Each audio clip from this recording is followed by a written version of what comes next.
ตาผ่าแล้วบ่ตาผ่านี่ใหญ่หนาๆตัวฉันคือผ่าถูดงนะนั่นลูกพี่มันเริ่มตาผ่าเห็นบ้างมันสองแก่งหนึ่งตาผ่าเอาผ่ามาตาบจังไข่นี่หัวหน้าแก่งหนึ่งตาบเปอะขางหน้าข้างนี้ฉันคือเกาอีกแก่งหนึ่งแก่งผ่าดำแก่งผ่าดำบางคำใหญ่หัวหน้าเพิ่นอยู่ทางใดดูปูสีเขี้ยวหมากปากแดงแก่งผ่าดำบางคำใหญ่เหมือนกันเบิดมือเบิดเว้นบ่เห็นหยังไปยามเช้าก็เห็นดังไฟอยู่ทวนอยู่บ่แม่นฟาดแต่ตี 4พุ่นบุ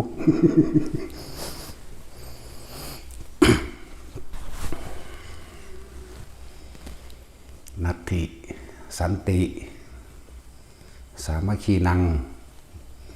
สะมังคีกัลยาณมิตตังความสงบใด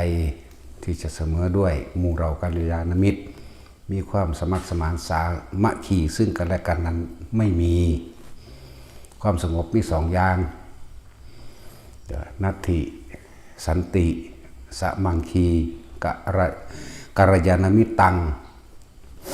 นั่นแหละความสงบใดที่จะเสมอด้วยความสงบในหมู่คณะกัลยาณมิตรที่มีความสมัครสมานสามัคคีกันนั้นไม่มีเพราะความสามัคคีก็คือพลังสามารถทำยังกระไดสำเร็จทั้งนั้นนั่นแหละทุกคนที่เขามาในนี้ปากก็บอกว่ามาปฏิบัติธรรมเข้าใจปะมาละความเห็นแก่ตัวมาพึ่งพาอาศัยครูบาอาจารย์มาพึ่งพาอาศัยสถานที่อย่างสิแต่ว่าเขามาแล้วนั้นบ่ได้เป็นไปดังนั้นเดือนแรกเหมือนทำตัวดีเดือน2เริ่มออกไล่เองนั่นแหละเว้านินท่ายุยงเพื่อให้เกิดความแตกความสมัครสมานสามัคคีกันเว้าพื้นหรือก้าวตู้ใส่ลายเขาเอาความของคนนี้ไปเว้าให้อีกผู้หนึ่งฟังเอาความของผู้นี้ไปบอกอีกผู้หนึ่งฟัง2 คน 3 คน 4 คนไปเรื่อยแต่อีกอย่างหนึ่งผู้รับฟังก็จะให้นึกเข้ามาถึงตัวเองมั่ง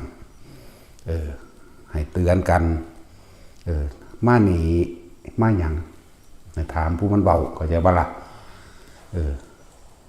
ให้ถามผู้เบานะผู้นั้นเบาให้เจ้าไว้จังสี่เด้ผู้นั้นเบาเจ้าวางสี่เด้อย่าไปเอาความบดีเขามาใส่ใจเจ้าของเองเราให้เตือนเขาบอกว่าเจ้ามานี่เจ้ามาอย่างกันแน่เจ้ามาจับผิดผู้นั้นผู้นี้มาหยุมาแย่ให้คนแตกกันตีนี่เรียกว่ากัลยาณมิตตังสะมังคีกัลยาณมิตตังสร้างความสมัครสมานสามัคคีในหมู่คณะเข้าใจว่าล่ะนั่นแหละผู้ฟังผู้รับฟังต้องเตือนทันทีเลยเจ้ามาอย่างเจ้ามานี่เจ้ามาปฏิบัติธรรมบ่แม่นบ่ธรรมะในลักษณะนี้บ่แม่นมาปฏิบัติธรรมเด้อแม่นเบิดในนี่แหละก็บอกแหละตัวแต่ละคนที่ในนี่ถ้าเฮาเข้ามาถึงณสถานที่แห่งนี้แล้ว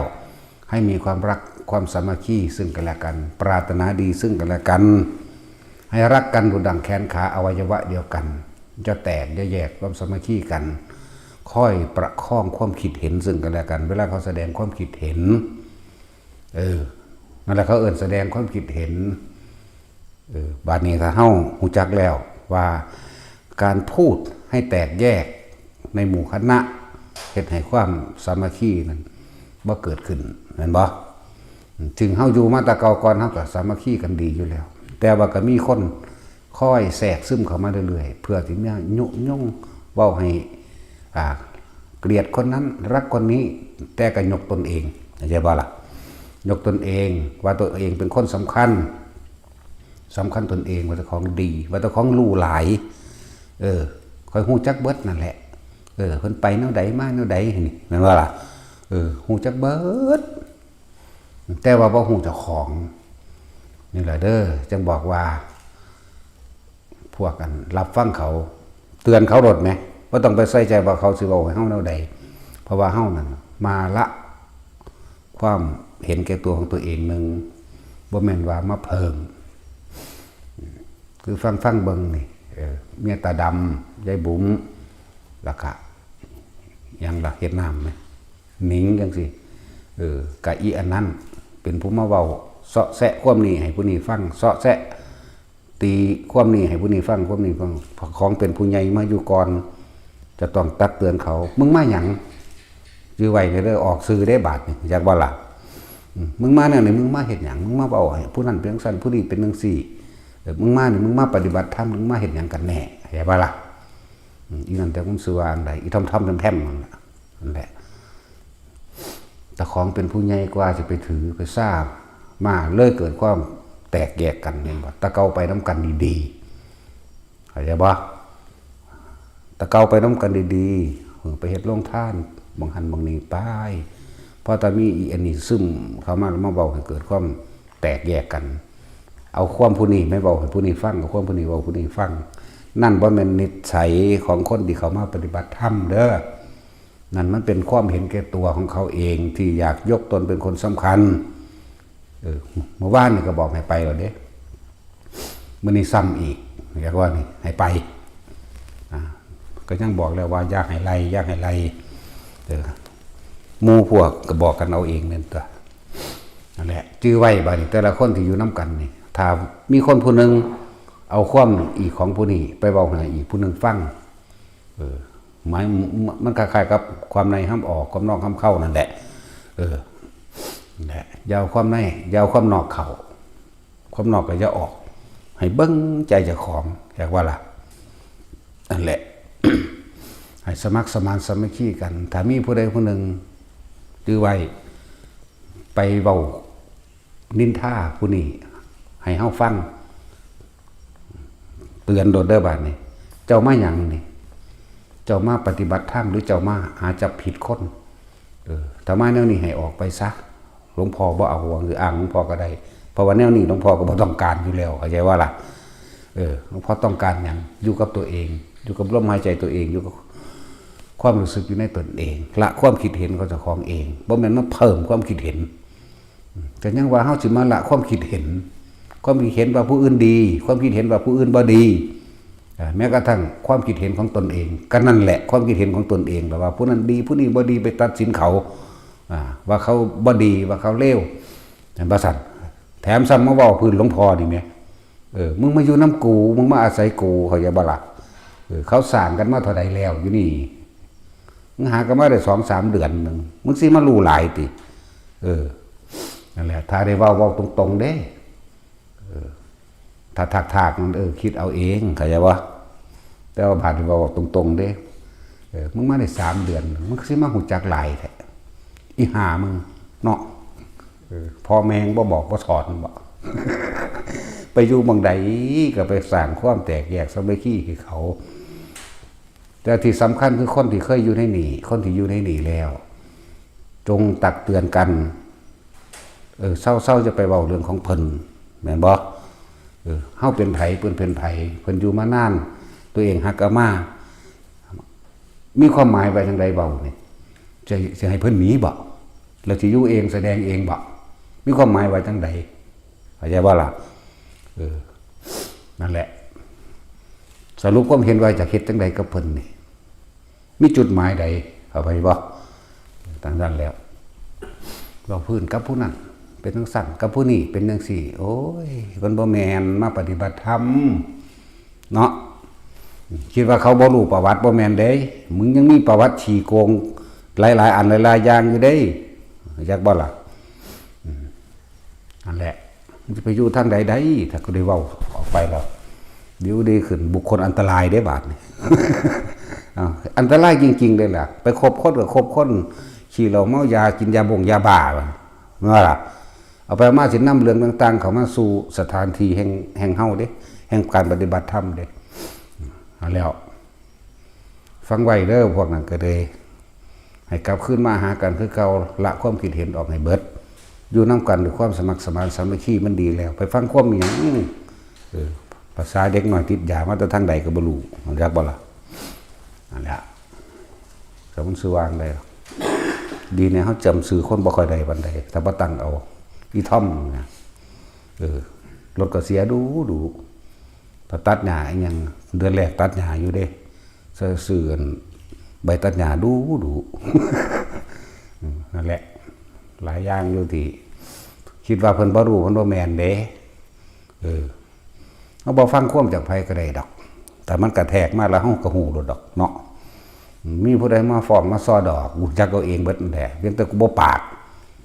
ชื่อไว้บัดนี้อะไรไปทางใดกันอ่อนน้อมถ่อมตนบ่แม่นไปรู้ความเพิ่นเบิดแต่ของหักกะมาเมื่อวานหูจักฮอดผู้นั้นหูจักฮอดผู้นี้พูนแต่8 ปีขึ้นหลังก็หูจักหูจักไปเบิดผู้อื่นแต่ว่าบ่หูจักเจ้าของนั่นแหละนำความในไปเว้าความนอกหางบ่แม่นเว้าเรื่องดีเด้เว้าเรื่องให้เฮาเสียหายกูบ่มีหยังเสียกูบ่มีสมบัติจักว่าล่ะจิฟังดีๆไปอย่างกูบ่มีหยังเสียเด้เข้าใจว่าล่ะบ่มีชื่อเสียงบ่มีสมบัติใดๆทั้งสิ้นแน่เปิดเผยเด้สิบอกให้นั่นแหละ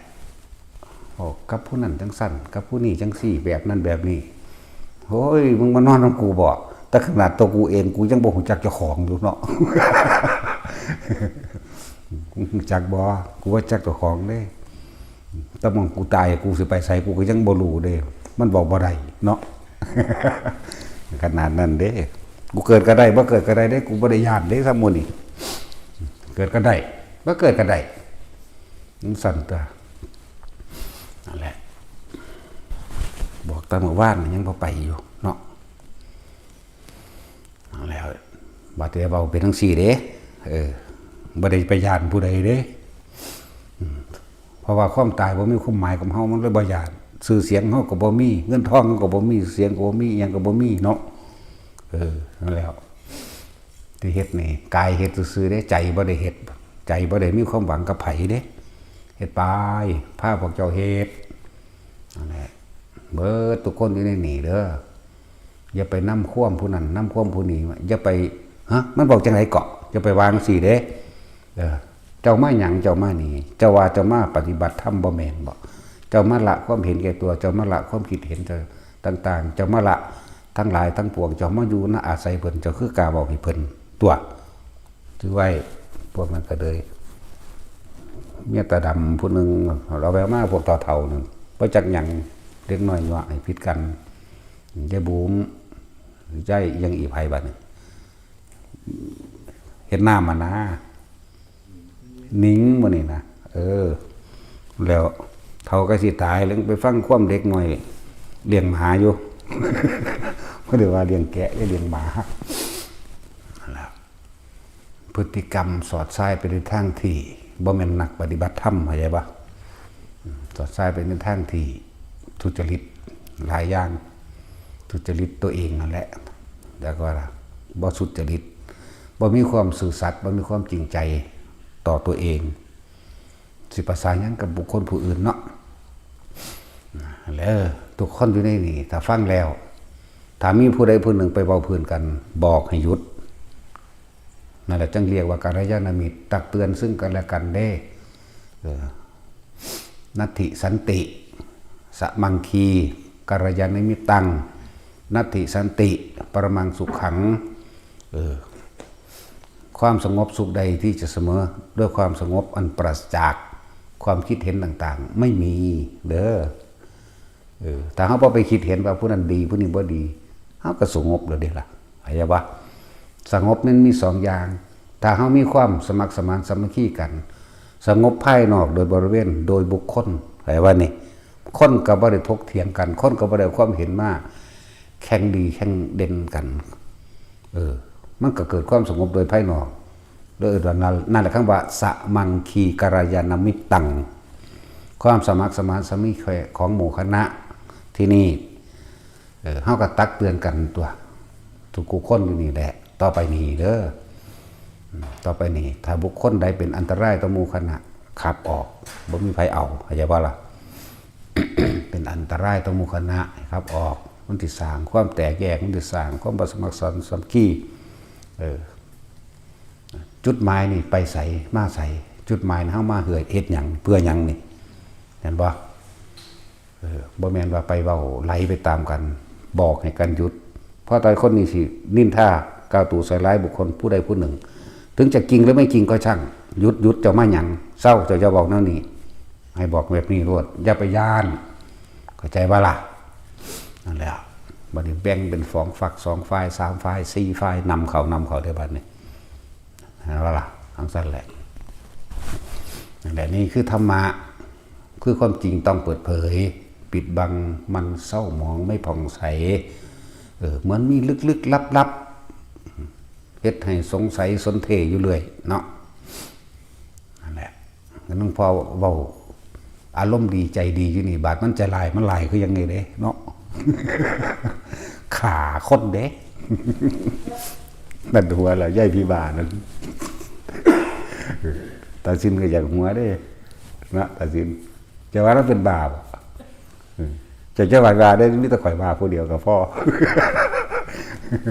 แล้วก็เป็นบาอีหลีตัวนึงเห็นว่านั้น ยังข่อยเว้าก็จะเว้าน้ำข่อยตัวเนาะสั่นแหละแต่ว่าพวกเฮาถ้ารักตัวเองจริงๆแล้วล่ะก็เฮาจักไม่ทำร้ายใครเลยเข้าใจว่าล่ะเฮาหักตัวเองแบบใดเฮาก็หักผู้อื่นแบบนั้นคือเฮาบ่ทำลายใครโลกนี้ที่อยู่ได้นานหรือความสมัครสมานสามัคคีอันใดก็เกิดขึ้นจากเมตตานั่นแหละรักผู้อื่นเสมอด้วยตนรักตนเสมอด้วยผู้อื่นเห็นผู้อื่นและตนเองเป็นดุจดังแขนขาอวัยวะของตนมีความปรารถนาหวังดีซึ่งกันและกันตัวต่างคนต่างเกิดมาด้วยความบรู้ต่างคนต่างถูกมาด้วยกันได้จังมาหากันนั่นบ่จะไอ้ผู้ใดผู้หนึ่งมาเอาเพิ่มความถูกเพิ่มความยุ่งเหยิงเข้ามาอีกละความเห็นเขาว่าเฮาบ่ดีแล้วมันถูกต้องแล้วเห็นบ่เป็นความจริงถ้าดีมันสิมาเกิดเฮ็ดหยังก็ยังเว้าอยู่ถ้ามึงดีเมื่อเกิดหาแม่มึงบอกก็ยังเว้าอยู่ตลอดอยู่แม่นบ่ล่ะนั่นแหละถูกแล้วถ้าต้องน้อมแนวทางนั้นแหละมาปรับตนเองมาปรับปรุงตนเองบ่แม่นสิไปเอาชนะกันกูเว้าแต่ยามใดฮะมึงยินมาแต่ไสบ่แม่นแบบนั้นเนาะนั่นแหละภาวนาต้องอยู่ที่กับตัวเองเบิ่งความคิดเจ้าของเองเบิ่งความรู้สึกเจ้าของเองนั่นแหละเฮาจึงเน้นย้ำให้แต่ละคนอยู่กับตนเองเด้อวิหารธรรมวิหารแปลว่าที่อยู่อาศัยคำว่าธรรมตามความเป็นจริงของเจ้าของเองแต่ว่าเขาจะเอาตรงไหนเป็นเครื่องอยู่เอาลมหายใจเป็นเครื่องอยู่หนึ่งเอาความรู้สึกในกายเป็นเครื่องอยู่นิ่มนวลกลางหน้าผากบนหัวแต่จะพูดถึงหลักการปฏิบัติทั้งเบิดนะกรรมฐานมี40อย่างเห็นปะซึ่งว่ายอดของภูเขานี่มันก็อยู่จุดเดียวกันแต่ว่าบางคนก็ปีนขึ้นจากทิศเหนือบางคนปีนขึ้นทิศใต้ปีนขึ้นทิศตะวันออกและในทิศต่างๆแต่ว่ามีจุดหมายเดียวกันเด้อคือละอาสวะอารมณ์ที่ยังคล้องอยู่ให้เบิดความของอยู่ให้เบิดความของเกี่ยวอีกนะนั่นแหละละอาสวะตัวเดียวกันนั่นแหละบ่มีผิดบ่มีถูกทั้งนั้นแหละอยากว่าล่ะแต่ว่าอันนั้นผิดอันนี้ถูกก็ว่าบ่ได้คือจุดหมายคือละอารมณ์ตัวเดียวนั่นแหละอาสวะสิ่งที่เสมอกันบ่ว่าสิเป็นพระอรหันต์ประเภทใดก็ช่างหมดอารมณ์ความยินดีพอใจในสิ่งทั้งหลายทั้งปวงก็จะบาลบันบ่ของเกี่ยวนั่นแหละอาสวะขยะญาณตัวนี้เสมอกันปุ๊บพระพุทธเจ้าพระปัจเจกพระอรหันตเจ้าบ่ว่าสิสมัยพระพุทธเจ้าพุทธกาลหรือสมัยนี้เสมอกันเสมอด้วยกันการละอารมณ์ตัวเดียวกันส่วนความสามารถบ่เสมอกันแตกต่างกันสุขวิปัสสกะรู้ลมหายใจนี่กับอยู่อุณาโลมโหลดหรือนวงอยู่บนหัวอยู่ท่ามกลางอกสารบ่ต้องไปเห็นหยังก็ได้อยู่ของมันดังสั่นในความรู้สึกบ่ออกบ่ว่าที่ยืนเดินนอนนั่งหรือทำการทำงานหยังก็แล้วแต่คุยกับหมู่กับพวกคุยกับคนนั้นคนนี้ก็สร้างความรู้สึกตัวยังมีอยู่เข้าใจบ่นี่ถ้าความรู้สึกตัวยังมีอยู่นี่คือนวงอยู่หน้าผากแต่ว่าคุยกันไปเรื่องนั้นดีหัวเราะนั่นนี่ยังก็แล้วแต่บอกกันไปเรื่องเล็กกระสังความรู้สึกตัวยังมีอยู่ย่อมบ่มีจุดหมายในการไปตั้งไว้คาดคะเนไว้ว่าต้องเป็นอย่างนั้นอย่างนั้นนั้น อารมณ์มันบ่ออกเข้าใจบ่นี่แล้วเฮ็ดอยู่แค่นี้นั่นแหละ ต้องเอียงมาก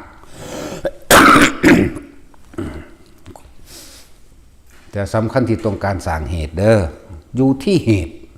ผลมาเองอยู่กับลมหายใจนี่อยู่กับอุณหโลมนี่ต่อมาบ่ได้เบิ่งลมหายใจแต่อุณหโลมเกิดเลยนวงบนหัวเกิดเลยคือความรู้สึกจุดหนึ่งหรือความรู้สึกที่เป็นหนึ่งนั่นแหละแม้มันสิเคลื่อนมาหน้าผากเคลื่อนบนหัวทำกลางอกแล้วแต่มันสิเกิดแต่ก็ให้รู้สึกตัวณจุดหนึ่งในกายเฮ็ดอยู่แค่นี้นี่คือเหตุส่วนผลมันสิเป็นเองดอกบาดเวลามันเป็นของมันโดยบ่ได้ตั้งใจหรอกแต่มันก็รู้อยู่เวลามันเข้าสู่ความว่างจริงๆนี่ว่างเนี่ยมันว่างบ่มีหยังเด้นี่สมาธิอันโดยอัปปนาสมาธิอันประกอบไปด้วยปัญญาบ่แม่นเฮาคิดว่าว่างบ่แม่นคิดว่าว่างบ่แม่นเห็นว่าว่างพร้อมแต่ว่าว่างทั้งที่เห็นอยู่นี่ล่ะอย่างว่าล่ะเวลามันสิเป็นของมันเป็นเด้หูก็ได้ยินหลวงพ่อเทศนี่คือเพิ่นมาเว้าให้ฟังอยู่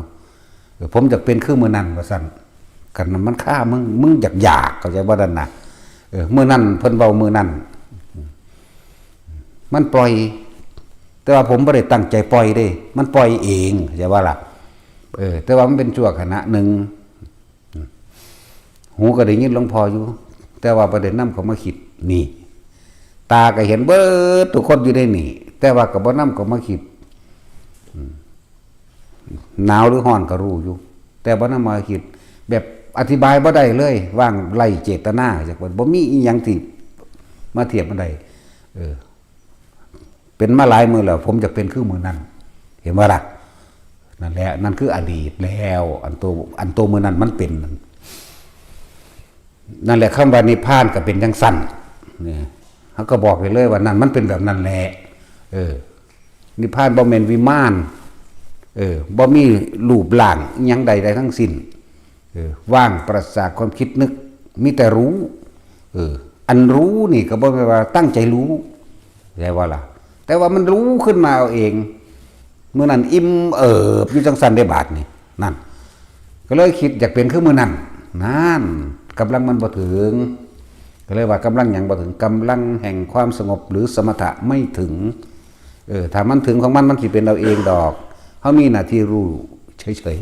ๆรู้โดยบ่ได้คิดบ่ได้นึกรู้โดยบ่ได้คิดว่ามันสิเป็นจังซั่นบ่ได้คาดคะเนเลยมันสิปล่อยตามันก็เบิ่งผู้นั้นผู้นี้เสยอยู่แต่ว่ามันแปลกประหลาดตรงที่ว่ามันคือบ่คิดทั้งฮู้อยู่ผู้นี้ใส่เสื้อเหลืองเสื้อแดงเสื้อดำเสื้อสุดขาวผู้เฒ่าผู้บ่เฒ่าฮู้จักหูก็ได้ยินหลวงพ่อเทศแต่ว่ามันบ่นำเข้ามาคิดคือมันปล่อยหมดจากว่านี่ปล่อยหมดนี่ปล่อยเองเด้บ่แม่นเราตั้งใจปล่อยเด้นั่นแหละเลยว่านั่นแหละมันเป็นแบบนั้นแหละนั่นแหละเอิ้นว่านิพพานก็ดีซั่นดอกปราศจากความคิดนึกในสิ่งทั้งหลายทั้งปวงที่ตาเห็นอยู่หูได้ยินอยู่บัดนี้อยากเป็นอยากความอยากมันมีอยู่สู่คนนั่นแหละความอยากอันนี้ว่ามันบ่เป็นนั่นความอยากที่เป็นมัคคานุคานี่หมายถึงว่าต้องการสำเร็จพระนิพพานพระใดก็อยากอยู่ให้ถิ่มซะเข้าใจว่าล่ะแล้วเหลืออยู่แค่ปัจจุบันลมนี่อุณหลมนี่หรือนวงบนหัวหรือท่ามกลางอกแล้วแต่นี่บ่หลายๆนี่เพราะว่าไตรเราองค์ก็อยู่บริเวณจุดเดียวกันแต่ว่าวิธีฝึกเริ่มต้นให้นี่เริ่มต้นณจุดเดียวกันสะกอนเบื้องต้นสอนเบื้องต้นให้นอกนั้นก็ไปพัฒนาเอาเองต่อยอดเอาเองแต่แขนงออกเอาเองได้บ่ล่ะนั่นแหละคือมันเห็นกระแสจังซั่นแล้วก็มั่นใจในตนเองตนตัวบัดนี้ก็ตัวเองก็ยังอยากเป็นอยู่เท่าเดิมนี่มั้ยมันหังบ่เป็นก็บ่เป็นแล้วมันอยากเข้าใจว่าล่ะนี่ลักษณะของสุขวิปัสสกะมันเป็นเอาเองมันปล่อยเอาเองคือมันปล่อยเอาเองอย่างว่าก็บอกได้ซ้ำนี้นึงได้ล่ะฮู้อยู่ว่าคนแต่ไม่ใช่คนไม่ใช่บุคคลไม่ใช่สัตว์ไม่ใช่สิ่งของไม่มีเราไม่มีเขาไม่มีหญิงไม่มีชายไม่มีผิดไม่มีถูกไม่มีดีไม่มีร้ายอันนี้เป็นคำบอกแทนเพิ่นซื่อว่ามันบ่มีหยังเลยแต่ว่ามันรู้ซื่อๆเข้าใจบ่ล่ะนี่แหละจังว่าให้มั่นใจเลยบอกว่าเฮ็ดไปเถอะเฮ็ดไปจนตายพุ่นล่ะจะไปโลด เวลามันเป็นก็เป็นจังซั่นล่ะตัวเองก็ยังอธิบายบ่เป็นพี่ผู้อธิบายให้ฟังอธิบายในสิ่งที่เพิ่นเป็นแต่ว่าผู้พี่อธิบายเห็นบ่ก็มันเป็นเหมือนกันมันเป็นจังซี่อธิบายบ่ได้มันบ่ได้ขัดได้แย้งได้ง้างกันเด้ล่ะตัวนี้เฮาก็รู้จักอยู่แล้วว่ามันเป็นแบบคำว่าเหมือนกันหรือสิเป็นแบบวิชา3รู้อดีตนิดๆหน่อยๆหรือรู้อนาคตนิดๆหน่อยๆอาจจะว่ากับรู้ในปัจจุบันอันนี้เฮาก็เป็นหรือสิเป็นแบบอภิญญา5สัมมาบัติ8หรืออภิญญา6ก็สร้างอันนี้เฮาก็เป็นผู้ใดเว้าหยังมาเฮาบ่ขัดจักอย่างหรือสิเป็นปฏิสัมภิทัปปโตอันนี้เฮาก็รู้เฮาบ่ขัดจักอย่างเลยนั่นถ้าได้ตัวยอดมันลงมาแล้วตัวต่ำมันก็เสมอกันด้วยอาสวะขยะก็จะว่านั่นแหละอาสวะขยะแต่มันเป็นชั่วขณะนะพวกกันวิคัมภณนิเพธิกะพวกนิพพานชั่วขณะมีทุกคนแต่ว่าสั่นแต่ว่าย่าวท่านเองมีทุกคนนั่นแหละผู้ได้ฝึกแล้วก็รู้ในหันแหละแต่ว่าอธิบายบ่เป็นซื่อเด้เฮ็ดให้มันชำนาญตัวเนาะเข้าสู่สังขารุปไปขายานได้มันก็ชำนาญเองดอกเว้ยโอ้โหเป็นแต่ขังแท้เนาะไปก็ได้บ่ไปก็ได้สินิพพานไหมเนาะเว้ยเฮาบ่ได้ย่านไผเด้เฮาเว้ามานี่เอาผู้ใดสิคัดงานได้ก็คัดทำไมเนาะซั่นแล้วไปก็ได้บ่ไปก็ได้นี่แต่ห่วงลูกไส้หน่อยกูสิไปได้บ่เนาะแต่ฟ้ามึงใส่ซะก่อนนึงไปก็ได้กันลูกไส้หน่อยซั่นแหละที่จริงบ่ห่วงดอกมีแต่สิฟ้ามึงใส่มันอย่างเดียวถ้าเข้าสู่จุดนั้นแล้วแต่บัดนี้อยากบ่ถ้าไปทำอย่างนี้ถ้าไม่ไปทำอย่างนี้ตอนนั้นนึงเด้ แต่ไปหรือบ่ไปก็ดีนี่เว้าให้ฟังซื่อบ่ได้เว้าให้เชื่อเด้เฮ็ดให้มันถึงเด้อ ผู้ใดเชื่อก็โง่อีกแหละบ่เว้ยจักสิเอาแนวใดเนาะถ้าว่าเชื่อก็โง่ถ้าว่าบ่เชื่อก็ปึก จักสิเอาจังได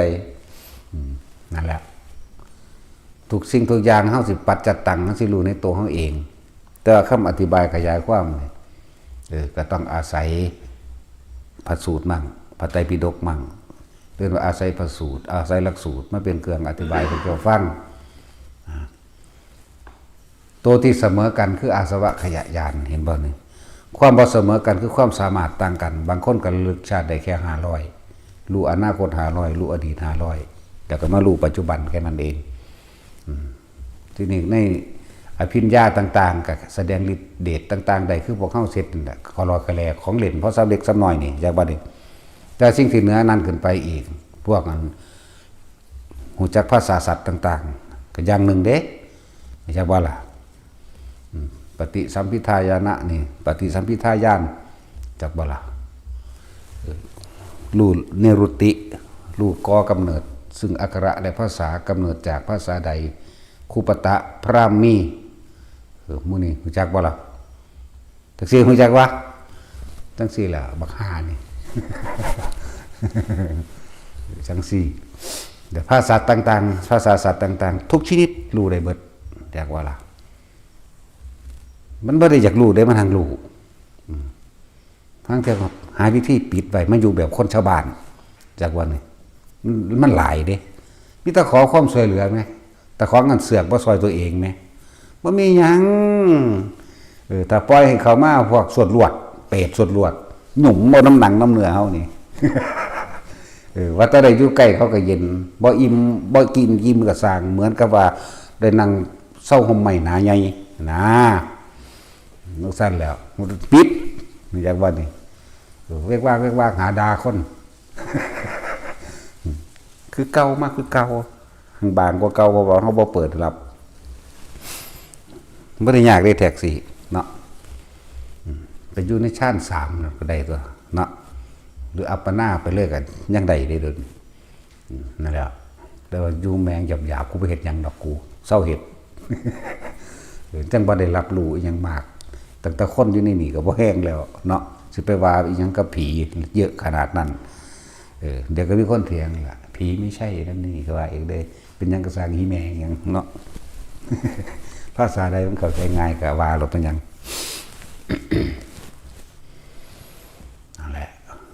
รู้อักขระภาษาแตกฉานในด้านอักขระภาษาพวกนี้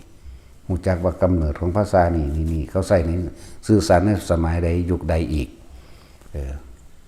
รู้ว่าราคิดไปความคิดแม้กระทั่งมูเทพเทวดาอินพรหมอยากไปนี่พวกละเอียดก็เลยพวกพรหมหรืออรูปพรหมมาจังสิก็หูเด้แต่ว่ามันบ่มีประโยชน์กับพวกเฮาก็นำมาเว้าเฮ็ดหยังจังซั่นแหละเหมือนกับรู้เรื่องว่าอายุของหมู่พรหมเท่านั้นกับเท่านี้กับเฮาเว้าคือ80ปี20ปีเฮาเว้าธรรมดาบัดนี้เอามาเทียบใส่คนแล้วแม่งบัดนี้นับก็บ่ได้แม่นบ่ล่ะก็สิเว้าไปหยังคือยุ่งคือให้มันมีอายุ70,000นี่มันก็ว่ามันยืนคักก็เด่นบาดนี้คนอยู่ตั้งไว้โดยประมาณ100ปีนี่แน่บาดนี้มันเว้า100ปีกับเฮาเว้าบ่ได้เด้นั่นแหละสั้นนั่นแหละจังว่าปฏิภาณปฏิสัมภิทานี่รู้แตกฉานในการตอบคำถามถามคำตอบอย่างว่าล่ะมึงถามมาแล้วกูดีบ่ดีกูฮู้จักก่อนมึงสิถามพุ่นเนาะจังซั่นตัวเป็นตาสั่งคือหยังนี่เด้เนาะแท็กซี่จะสร้างตัวเวลาแนวเขาฝันละหมกเอามาเบาแนวเขาคิดอยู่ไกลๆอยู่ก็เอามาเบาเนาะตาสินฟ้าคำกับน้ำเขามาขายหนาเขาบ่กล้าปฏิเสธได้บัดนี้เนาะแท็กซี่เพราะมึงก็เฮ็ดไหมแม่นบ่ล่ะตัวกูบ่ได้กูก็แง่เขาก็อยู่กันตัวว่ากูบ่ฮู้บ่จังซั่นแล้วแต่ว่ากูเดาเอาซื่อๆดอกเด้เข้าใจว่าล่ะเดานั่นแหละมันเสือกเดาแม่นตีหามันนี่เนาะแต่สินภาษาเอาขีดขากมาเว้ากันซื่อก็ยังเอามาเว้าได้พูนอยู่ไกลๆพุ่นเด้นั่นแหละนี่เอิ้นว่าปฏิสัมภิทัปปโตพวกนี้แต่เฮาบ่ได้ดอกเฮาก็เอาเรื่องผู้อื่นมาเว้าซื่อหลวงปู่มั่นหลวงปู่บัวผู้เขาเจ้าได้อยากบ่ล่ะแล้วผู้เจ้าฮู้จัก พระพุทธเจ้าเฮานั้นแม้ขนาดว่ารู้ภาษาของหมู่เทพเทวดาพรหมแล้วรู้เขาไปว่าต้นกำเนิดของเขาอยู่ไสพุ่นนี่บ่ธรรมดาเด้จังขึ้นชื่อว่าสัพพัญญูสำใดตรัสรู้สัมมาสัมโพธิญาณก็อย่างหนึ่งสัพพัญญูก็อีกอย่างหนึ่งเด้บ่ธรรมดาเด้แล้วเครื่องที่บ่เฮ็ดให้เพิ่นรู้ว่ามีเด้อนาวรญาณทั้งหลายเหล่านั้นบ่มีหยังขวางความรู้เพิ่นได้อีกแต่เพิ่นอยากรู้เพิ่นรู้เขาโลดนั่นแหละมันก็มีวิธีของมันจอมตอมเข้าไปโฟกัสหมุนกล้องเข้าไปจังซั่นแล้วบ่มีหยังขวางความรู้เพิ่นได้เด้นั่นแหละแต่ทุกสิ่งทุกอย่างที่ว่ามันขึ้นอยู่กับการฝึกเอาเด้อทุกคนฝึกได้บ่แม่นฝึกบ่ได้มนุษย์คือผู้ฝึกได้อยู่แล้วแปลว่าผู้ยกใจขึ้นสู่ที่สูงได้เพราะว่ามนุษย์มนะกับใจนั่นแหละมนะยะสะเรียกว่าผู้มียศผู้สามารถฝึกตนเองให้ยกจิตขึ้นสู่ที่สูงได้สูงก็เลยอกุศลนั่นแหละสอนให้อยู่นี่เด้แต่ละมือแต่ละคนก็เลยนั่งสิเบิ่งอยู่ของบ่เนาะสอนเครื่องเล่นต่างๆล้วนแล้วแต่เป็นการทรงชั้นมีผลสูงเลยพวกเจ้าเอ๋ยมองข้ามสวรรค์เลยมองข้ามสวรรค์ไปพรหมโลกเลยเด้ที่เฮ็ดเล่นได้เฮ็ดผ่ากระดาษเล่นแต่บ่มีกำลังของชาติมันบ่ไปเด้นั่นน่ะมันบ่ออกมันบ่เป็นให้เด้ที่ให้คืบแขนคืบนั่นคืบนี่นี่ถ้าบ่มีกำลังชาติมันบ่ไปเด้สงสารเบิดเด้นั่นน่ะจักว่าล่ะเอาของออกจากผ่าเอาเข่าเอาออกได้มื้อนี้ถ้าบ่มีกำลังจิตกำลังชาติไปบ่เป็นเด้นั่นนั่นแล้วแนะเนื่อยอยากให้จนว่าถ้าเฮาเอาเข่าได้เฮาก็เอาออกได้บางทีมันไปฟุกเด้สิบอกให้เด้อที่แรกกันอยู่ดีๆไปนึกถึงทำดอกค่ำชั่วขณะหนึ่งเสือกไปป่ากดญี่ปุ่นก็มีแมงบาดกุยไปยังกุยขึ้นมาเท่าใดก็มีได้บาดนี่ที่แรกก็คิดยากอยู่นะเมื่อมันนึกไปได้นึกเราทิ่มมันก็ขึ้นมาได้คือกันเด้ล่ะแน่เหมือนกันกับเอาของเขาของออกได้เด้ซั่นนั่นแหละ บ่ซั่นสิว่ากูเป็นนอนนำอีนี่ก็น่าแต่ว่ายามมาส่งกูเด้อพอกูมีต้องหาแล้ว เนาะตัดสินอีนั่นก็บ่ปฏิเสธใดบ่ปฏิเสธเด้มาเลยเดี๋ยวไปส่งเองว่าซั่น ไม่อีห่านี่วะ ทั้งซั่นเลยเด้อมาเลยเดี๋ยวไปส่งเองว่าซั่นนั่นแหละของบ้านไปยักเถื่อดอกเนาะ มันสิยากมันทำงานนะ ฝึกเอาตัวจักเสือเด้เฮ็ดเอาพวกเจ้าอยากไปหันมานี่พวกเจ้าฝึกจนชินชำนาญพวกเจ้าสิจับจุดได้เองดอกคือข้าเจ้าเรื่องอุตรกุรุทวีปอมรโกยานทวีปปุเปวิหัตทวีปพวกเจ้าเสือยุติเนาะอย่าเพิ่งไปเสือเด้ไปเห็นกับตาซะก่อนเด้อจังเสือบาดมาบ่ได้ก็สร้างได้โตไปโตมันเดี๋ยวก็บ่ไปเอาเด้มันบ่แม่นของเอาไปนำกันใดก็บ่ไปเอาเด้มันก็ไปอยู่ค่อยเอาพวกเจ้ามาบ่ได้เนาะ ไปอยู่เอามาบ่ได้พวกเจ้าไปเราต้องมาเอาเองเนาะชั่วขณะจิตเดียวเร็วขนาดบ่แม่นธรรมดาเด้อนั่นแหละจะมาฝึกไปเถอะเฮ็ดไปเถอะมันบ่แม่นแค่ว่าของเล่นเพื่อสิไปนั่นไปนี่เด้ที่จริงแล้วก็มันเป็นกุศโลบายเป็นกลล่วงให้พวกเจ้าอยู่ในสิ่งที่เป็นกุศลจักบ่ล่ะในขณะที่เฮาเล่นเฮาคิดอยู่เฮาบ่ไปคิดฆ่าไผเด้ศีล5มีในตัวเลยบ่คิดจะฆ่าสัตว์ลักทรัพย์บ่ได้คิดอีหยังผิดเลยในศีล5นั่นบ่มีผิดเลยแล้วมันมีอยู่ในตัวของมันเองเห็นบ่นั่นกระดาษเฮ็ดบาดเฮ็ดของที่ใหญ่ขึ้นเอาขวดน้ำเอาหมอนเอาแม้กระทั่งกองอีหยังพญาคอนเราอีหยังกองโออิชิตัวบักใหญ่พี่ตัวเฮ็ดออกได้เหลือแต่เอาแต่ของออกเท่านั้นได้บาดนี่ที่บ่เป็นที่จริงมันรุ่นเอาไว้ก็อย่าว่ารุ่นเอาไว้ว่ามึงต้องออกมันบ่ออกเด้แต่ศีลก็เฮ็ดออกแล้วตัวเนาะว่าจะไปอ้างเมียซะอีห่านก็บ่เบิ่งซ้ำจะปิดไฟลัด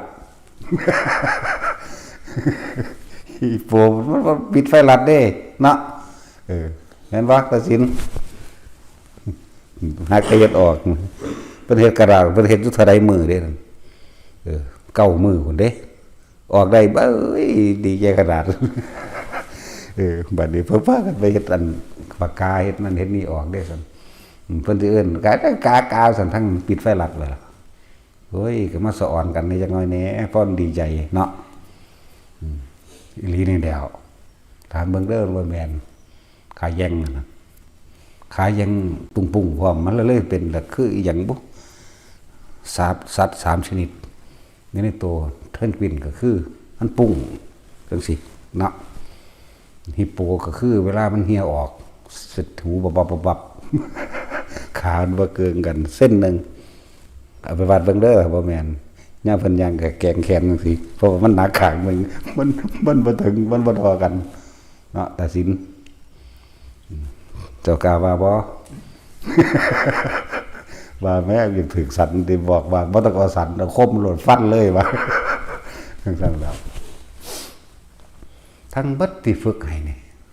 ล้วนแต่เป็นความรู้ยิ่งปุถุชนคนที่มีชาติเฮ็ดหยังได้แปลกๆเฮ็ดเถอะเฮ็ดไปเรื่อยมันสิมีเคล็ดลับอยู่ในตนเองนั่นแหละเฮ็ดไปเฮ็ดมาฝึกไปฝึกมาสิมีความคิดอันนึงเกิดขึ้นมาเพื่อให้ทดลองแต่เธอหน้ามันยังจับต้นส้นปลายของตนเองได้ดอกเด้อล้วนแล้วถ้าเป็นประโยชน์แก่ตนเด้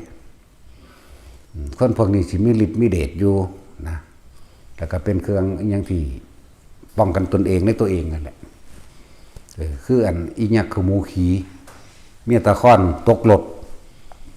ถนิ่มๆก็มีไหม อันมันเป็นซี่แหละมันเป็นคือคนอุ้มลงมาเนี่ยนิ่มๆว่าซั่นตกรถนิ่มๆเบิ่งธรรมดาบ่นั่นแหละผัวเพิ่นทั้งนั้นเป็นห่วงเมียคักๆเลยนั่นแหละบอกแล้วว่าอย่าเล่น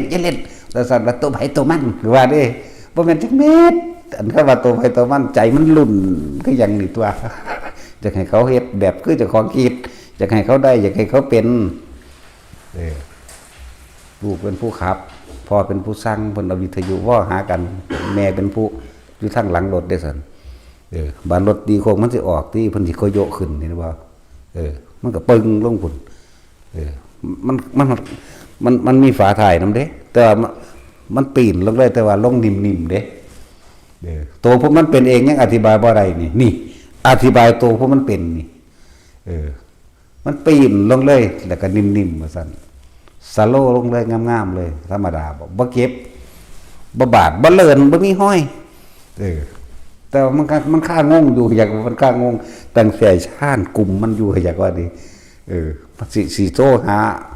หาลูกหาผัวว่าตกรถอามกลับมากับเอาแม่เนี่ยมันก็ลืมเด้เขาส่องกระจกมองข้างเห็นเอ้าอีแม่ก็อยู่พุ่นแล้วตกรถบอกจะตกอีหลีนั่นแหละเล่นไปเถอะเฮ็ดไปเถอะบ่แม่นว่าสิเอาขมุกขมุมปานนั้นดอกก็เลยบอกพวกเจ้าเฮ็ดเล่นเด้อมันสิมีผลไปของมันเองดอก มื้อนึงที่บอกเอาพุทธเจ้าเว้าหน่อยเด้อย่าว่าล่ะแม้งเพียงชั่วลัดข้อมือเดียวว่าซั่นแล้วก็กล่าวว่าเป็นผู้ไม่ห่างจากฌานคำว่าตัวนั้นอาการปิติหรือกำลังแห่งฌานมรรคสิทธิฌานยังปกป้องคุ้มครองเฮาได้เบิดมือมึงบ่รู้น่ะสิไปว่าหยังกับคนไทยดูๆเนาะดูแปลว่าบ่อยๆสิไปว่าหยังกับบุคคลผู้ทำให้มากทำให้บ่อยให้ทำให้ชินไหมแน่จังซั่นแล้วมันก็ยังมีประสิทธิภาพอยู่ขนาดนั้นได้เฮ็ดไปเล่นไปคือแขนคือหยังก็มาเรียนรู้น้ำกันการทำร่างกายให้สั่นทำกายให้โยกให้โครงให้คอนพวกนี้ล้วนแล้วถ้าเป็นการสร้างสมกำลังของชาติทั้งนั้นสมาบัติที่ร่วมโตกันดอกสมาบัติก็คือสมบัติอันเป็นทิพย์ที่มันก็เกิดกลายเป็นบุญญาฤทธิ์ที่ปกป้องคุ้มครองเฮาเองนั่นแหละบุญอันนี้บ่ต้องไปล่อบุคคลผู้อื่นเป็นที่ให้ทานเข้าใจว่าล่ะบุญอันนี้เกิดขึ้นจากจิตของตัวเองตั้งมั่นเองดอกเฮ็ดไปหลายอย่างอยู่ดอกที่พวกเฮาสิมีผลพลอยได้อันมากมายบัดนี้พวกกันสมาธิรักษาโลกมาเฮ็ดให้กายมันสั่นสะเทือนสะท้านเด้อมาฝึกเอามันดีได้มันมีผู้มาฝึกให้อยู่เอาคนที่เขาป่วยเขาเป็นฝึกให้สอนให้คนที่บ่เป็นโรคก็บ่เป็นเลยพวกเด็กน้อยนักเรียนนักศึกษา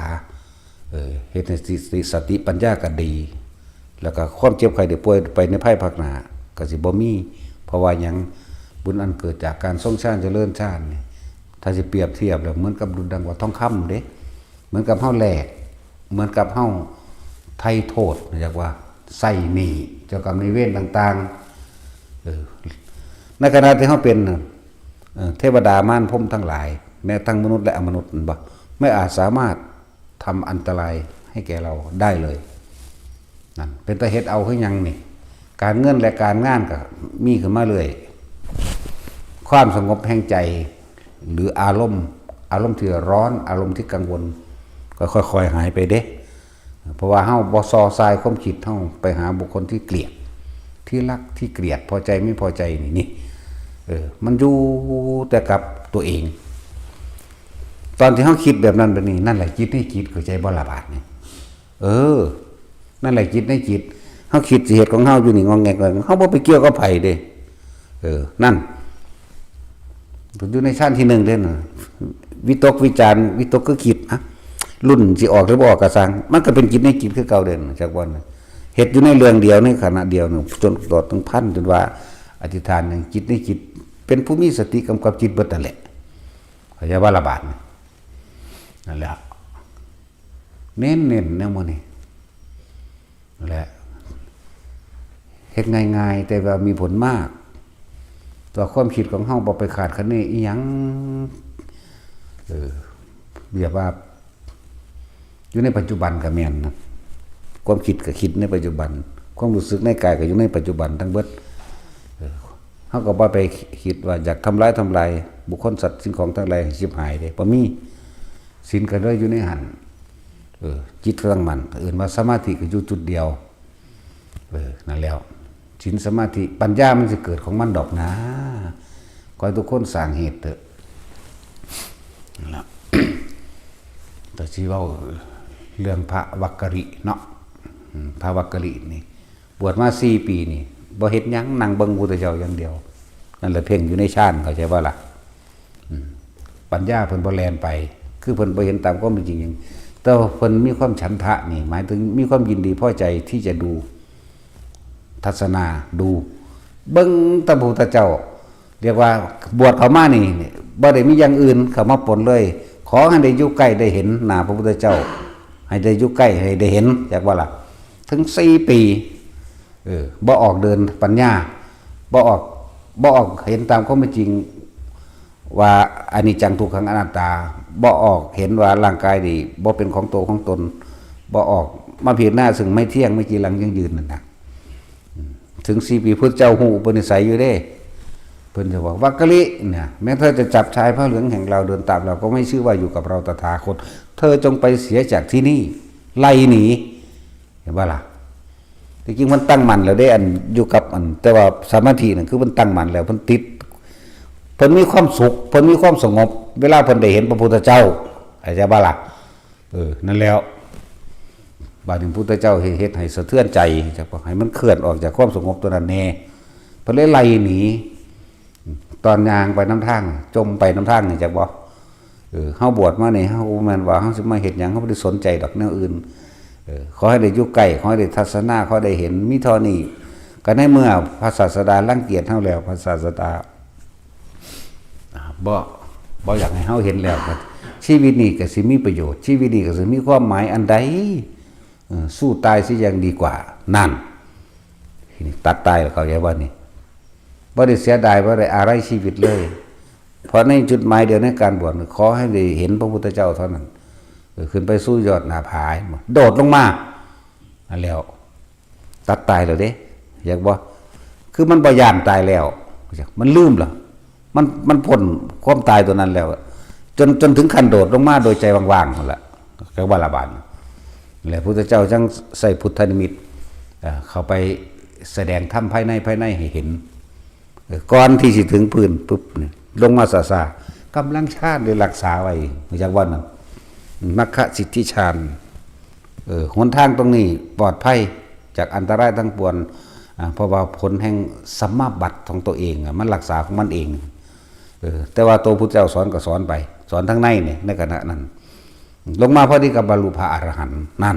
ต้องสั่นตัวบรรลุแล้วก็ไม่เห็นว่าสิไปจากเบิ้งเลยล่ะว่างล่ะเนาะนั่นแล้วนี่ก็อย่างหนึ่ง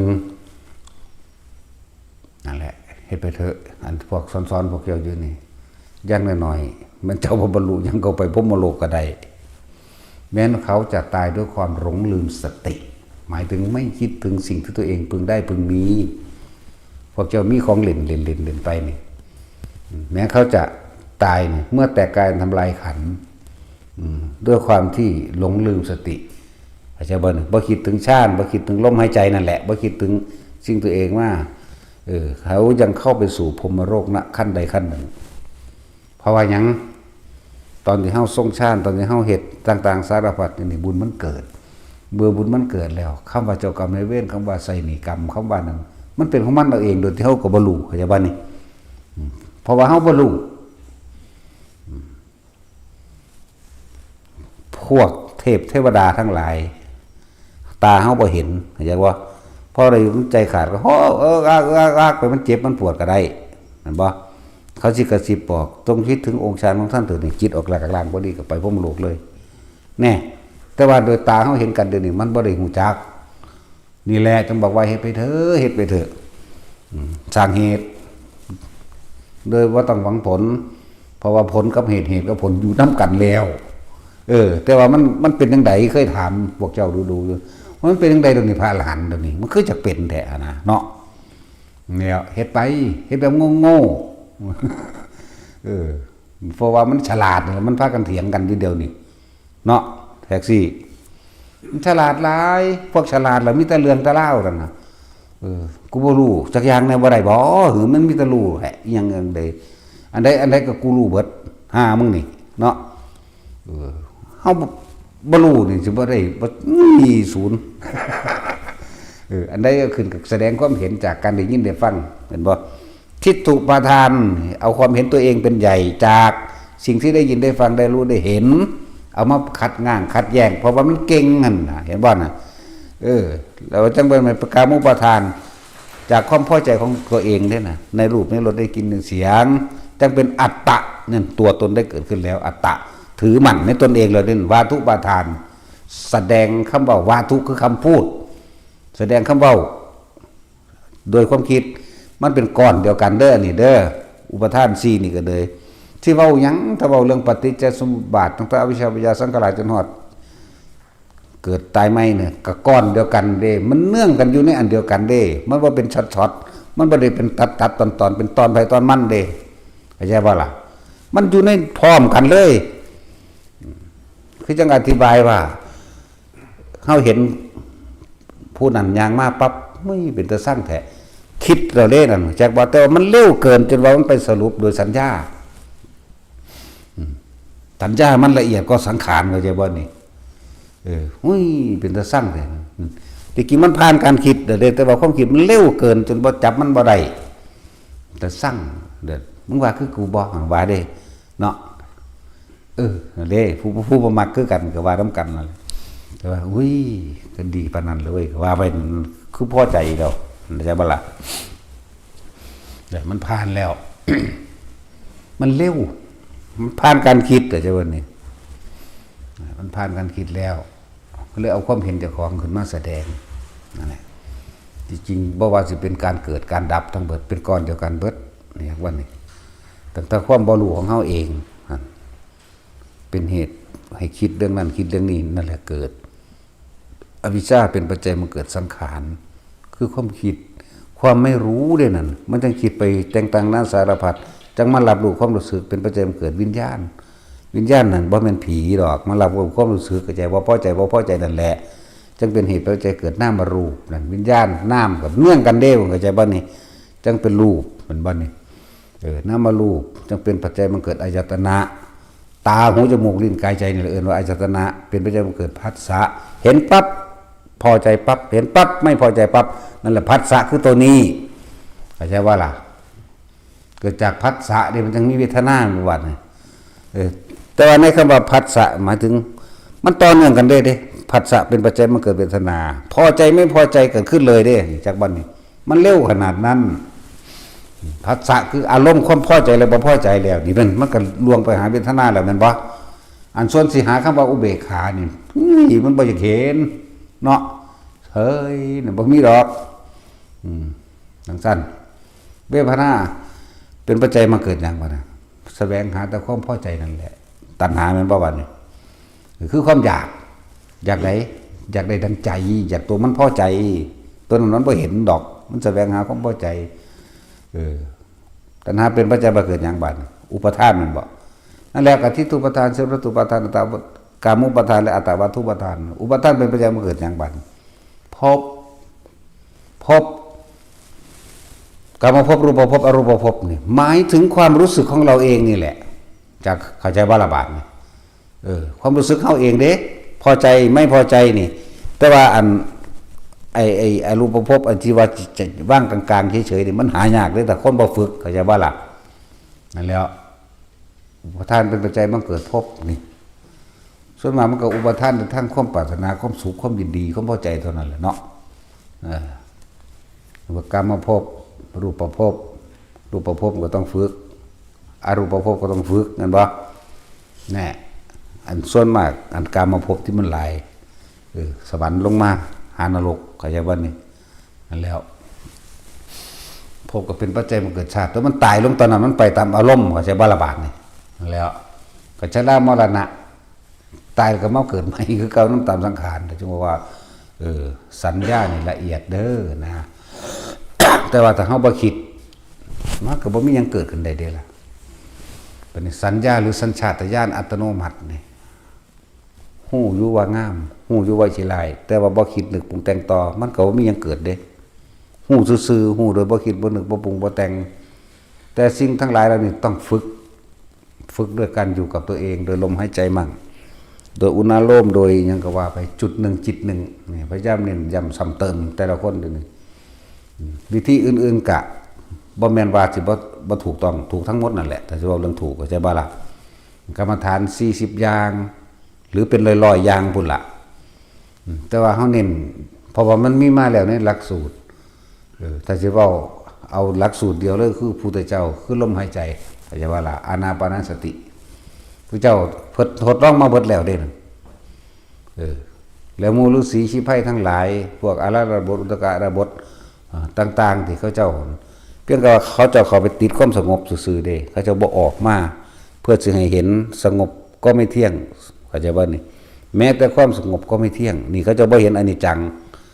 บ่ควรเข้าไปยึดมั่นถือมั่นเขาเจ้าบ่เห็นอนัตตาจักว่าล่ะซั่นแหละ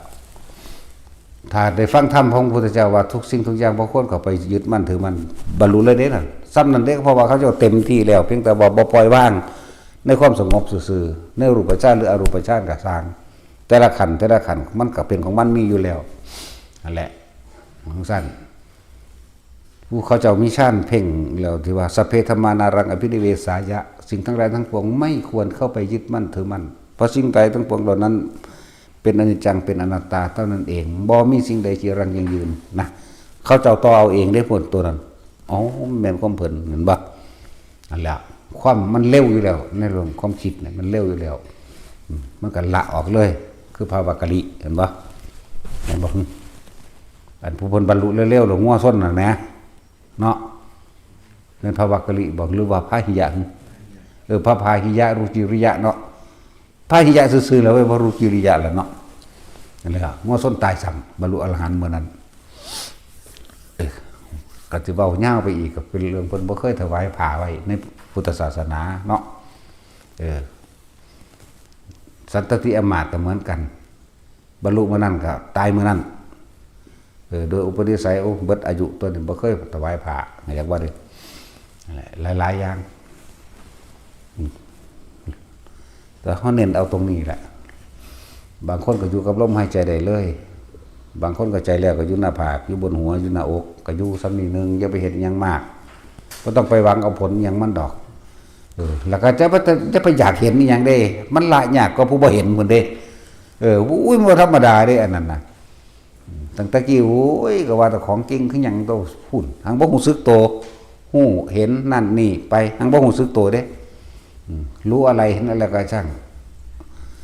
ถ้าบ่ประกอบไปด้วยความรู้สึกตัวล้วนแล้วแต่ส่งจิตออกนอกพุ่นไปหาติดหายึดหากับต่างๆใช่บ่ล่ะบัดนี้เฮารู้สึกตัวเห็นหยังก็สร้างความคิดเฮาบ่ไปนึกไปปรุงไปแต่งน้ำมันคือบ่ไปคาดคะเนมั่นหมายผิดถูกอยากบอกบ่ไปตัดสินในผิดหรือถูกกับไผความรู้สึกบ่ออกจากตัวใดมันก็อยู่ในตัวคือเก่าเด้นั่นแหละซึ่งว่าฐานที่ตั้งแห่งจิตสำคัญมากสำคัญเด้อแล้วต้องทำความเข้าใจตั้งไว้ตรงไหนความรู้สึกนี้เอาไว้จุดเดียวจุดแรกขึ้นหน้าผากเฮานี่แหละต่อมาเมื่อฝึกหัดไปแล้วมันก็เคลื่อนขึ้นบนหัวมั่งนี่มั่งแม้กระทั่งกายโยกก็ให้รู้เนื้อกระตุกก็ให้รู้ช็อตก็ให้รู้สปาร์กอยากว่าบายผู้อื่นก็บ่ได้เด้จับคนอื่นก็บ่ได้เด้แต่บายจังเสียงที่มันแตกภาครถยิ่งเอาจังสีใส่แตกแห้งตะของก็เก็บเองอีกต่างหากเอาสันมือใส่เนี่ยเอาเนื้อหนังใส่นี่แตกภาครถแต่เอานี่ใส่ยังว่าดุดๆน่าเคยเป็นบ่แท็กซี่เคยเป็นบ่ย้ำได้มึงสิสอดกับเมียมึงจากเจอแต่มึงสิได้เลิกกันหรือสอดคนละแบบสอดคนละแบบบ่ต้องสั่นแล้วนั่นแหละเฮ็ดไป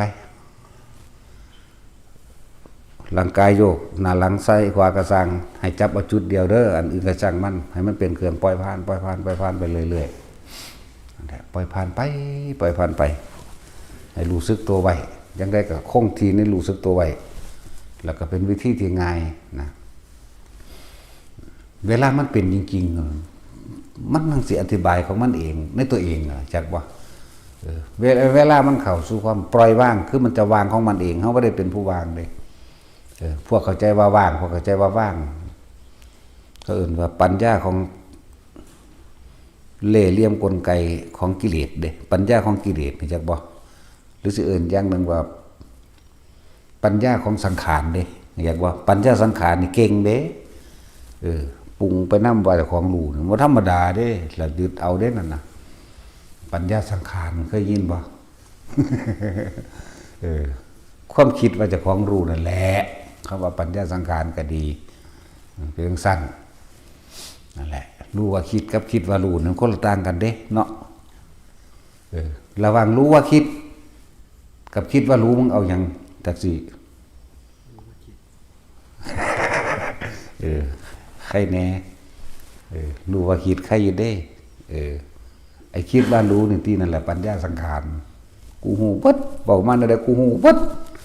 แต่ว่าเวลาพอได้ขัดง่างกับกูทกเถียงกับกูศูนย์คือกันเนาะเห็นปะนั่นแหละเป็นแบบนั้นว่าพวกเขาเหตุไปถึงเวลาเป็นเองดอกมันปล่อยหมดมันปล่อยเอาเองหรือมันเป็นเขาปล่อยเด้เห็นอยู่นี่ก็เห็นซื่อๆเห็นซื่อๆบ่มีสัตว์บ่มีบุคคลบ่มีเราบ่มีเขาบ่มีหญิงบ่มีชายเด้บ่มีเพศอีกอย่างหนึ่งที่พอเข้าพากันทรงชาติเจริญชาตินั่นนี่เรียนอยู่บ่มีเพศคือกันเด้อเป็นพรหมทั้งเบิดเข้าใจบ่อาหารของหมู่พรหมคืออาการปิตินั่นแหละสร้างไว้หลายๆสร้างไว้หลายๆโลดทำให้บ่อยทำให้มากแหละคำว่าสร้างไว้หลายๆนั่นน่ะเฮ็ดเล่นเฮ็ดหัวอยู่หั่นแหละหัวไปทำทางก็ได้เด้อใหญ่ตุกตักแล้วเบิ่งหน้าตาแล้วเบิกบานนี่เด้นะตั้งแต่กี้แล้วคืออีหยังบุญนี่หน้าดำกิมีทั้งหน้าขาวฟ้าเดี๋ยวนี้แล้วหัวล่ะหัวตึกๆตากากๆไปล่ะเพราะว่าเราเป็นบ้าเอาสวัสดี